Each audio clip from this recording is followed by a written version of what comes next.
Hey guys, today this is the Sneetches and Other Stories bundle. Let's go. Now the star belly Sneetches had Sneetches with stars, but the plain belly Sneetches had none upon theirs. Those stars weren't so big, they were really quite small. Anyway, such a thing wouldn't matter at all. But because they had stars, all the star belly Sneetches will brag were the best kind of sneak on the beaches.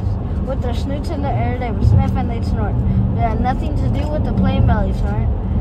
And whenever they meet some, when they're out walking, they'll hike just past them without even talking. When the star belly children went out to play ball, could a plain belly in the game? Not at all. You can only play if your bellies had stars, but the plain belly children had none upon theirs. When the star belly Sneetches had frankfurter roast, or picnics, or parties, or marshmallow toasts, they never invited the plain belly Sneetches. They left them out cold in the dark at the beaches. They kept them away, never let them come near. So that's how they treated them, year after year.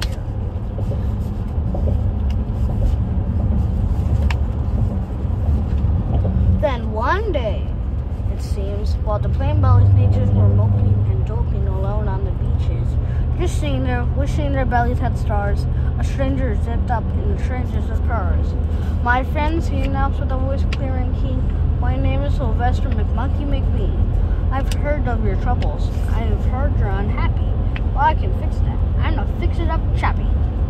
I've come here to help you.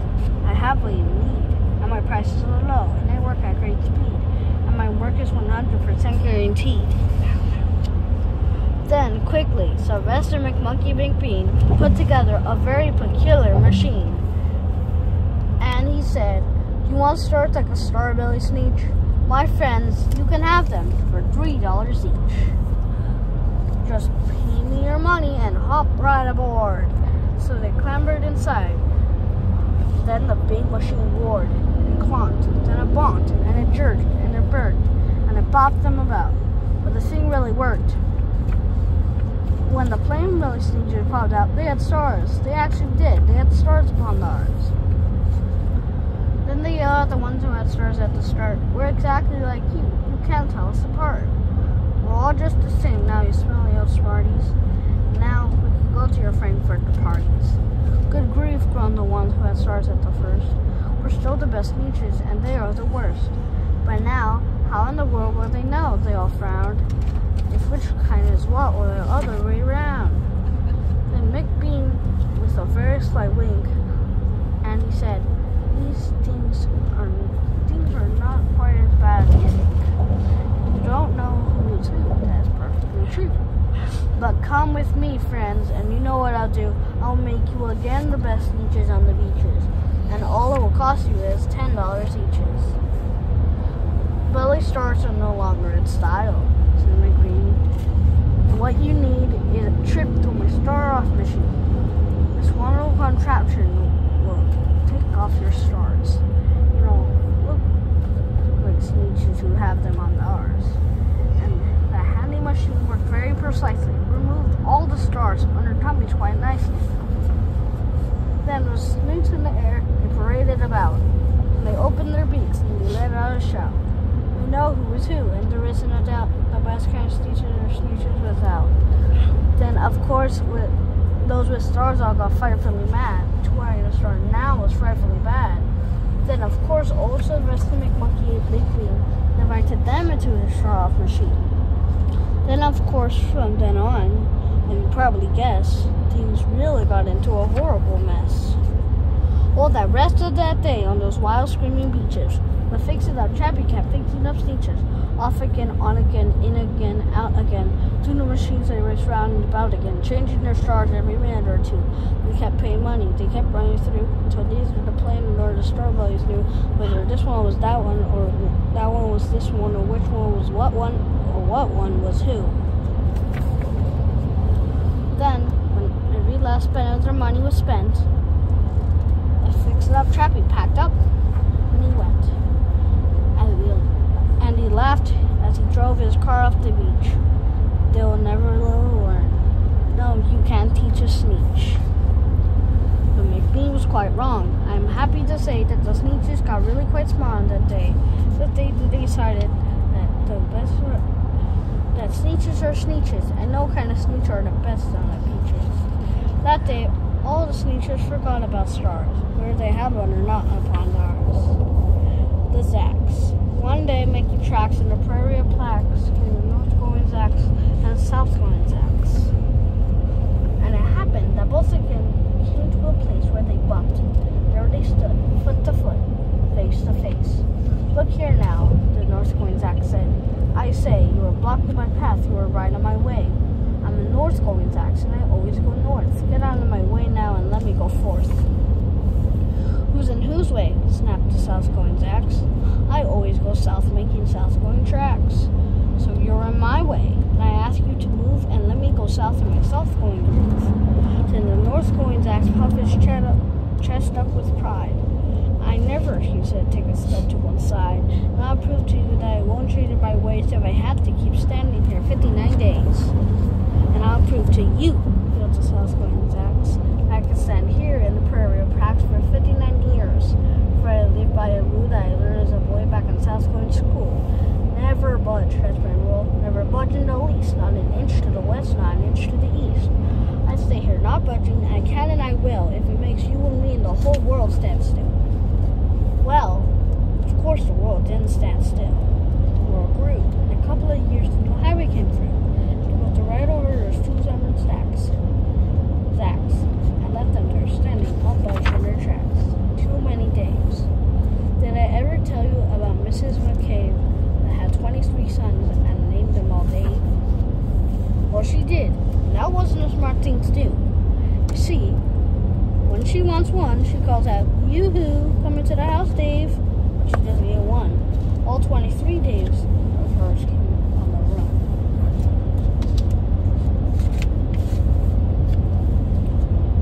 This makes things quite difficult at the caves, as you imagine, too many days.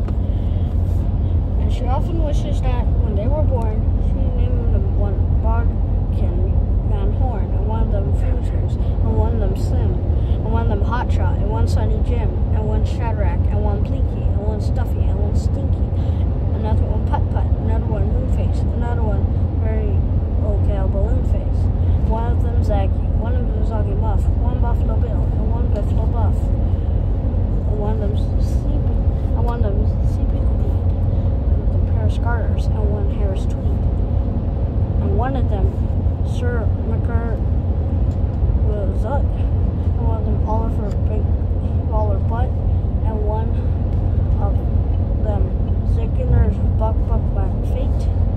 But she didn't do it. Now it's too late. What was I scared of? Well, I was walking through the night, and I saw nothing scary. For I had never been afraid of anything, not very. Then I was deep within the woods, and suddenly I spied them. I saw a pair of pale green pants with nobody inside them. I wasn't scared, but yet I stopped. What could those pants be there for? What could a pair of pants at night be standing in the air for? Then they moved, those empty pants.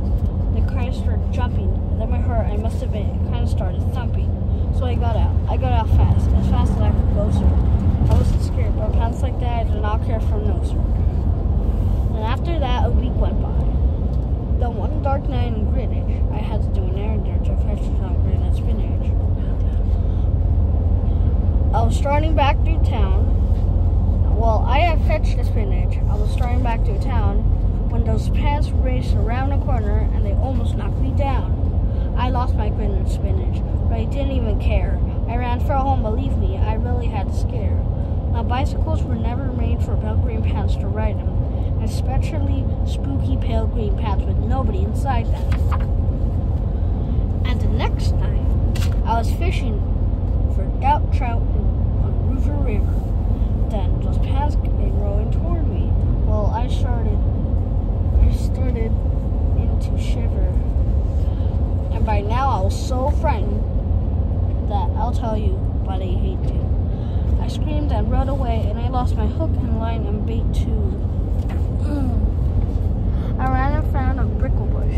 I hid myself away. I got brickles in my britches, but I stayed there anyway. I stayed stayed there all night. The next night too. I breathed. There's still no doubt, but I had to do an errand, so the next night I went out. I had to do an errand. I had to pick up a snide, a dark and gloomy snide field that was only 9 miles ride. I said, I do not fear those pants with nobody inside them. I said those words. I said them, but I liked them. Then I reached inside a snide bush, and the next thing I knew, I felt my hand touch someone, and I bet that you know who. And there I was, caught in the snide, and in that dreadful place, those spooky pale green pants and I were standing face to face. I yelled for help. I screamed. I shrieked. I yelled. I howled. I cried. Oh, save me from these pale green pants with nobody inside. Then a strange thing happened. Why those pants began to cry. Those pants began to tremble. They were just as scared as I. I never heard so much whimpering, and I began to see that I was just as strange to them as they were strange to me.